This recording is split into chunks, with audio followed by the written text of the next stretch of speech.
దేవునికి వందనాలు. ఇస్సకయ్య గారికి నా నిండు వందనాలు. నా పేరు సునీత, మా హస్బెండ్ పేరు చిన్న. సో మా మ్యారేజ్ అయ్యి 7 ఇయర్స్ అయింది. మేమైతే చాలా ట్రీట్మెంట్ తీసుకున్నాం, చాలా హాస్పిటల్స్, అలాగే ఎన్నో పూజలు చేయడం జరిగింది. కానీ మాకు ఎక్కడ కూడా గర్భఫలం కలగలేదు.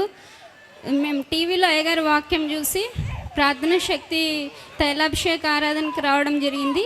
అలాగే 7 టైమ్స్ మేము రావడం జరిగింది. 7th మంత్ ఎండింగ్లో దేవుడు అయ్యగారి రూపంలో నా కల్లో దర్శనం ద్వారా కనిపించి, నేను గర్భఫలం కొరకు ఏడుస్తూ ఉంటే, ఇప్పటి నుంచి నీ పెదవులపై ఏడుపు కాదు చిరునవ్వు కలగజేస్తానని నాకు దేవుడు వాగ్దానం చేయడం జరిగింది.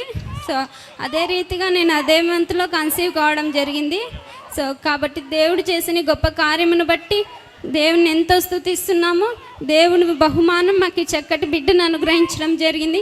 ఎంత గొప్ప కార్యం జరిగింది. దేవాది దేవునికి సమస్త ఘనత మహిమ ప్రభావం చెల్లిస్తూ, అలాగే ఇంత చక్కటి అవకాశాన్ని ఇచ్చిన అయ్యగారికి నా హృదయపూర్వక వందనాలు.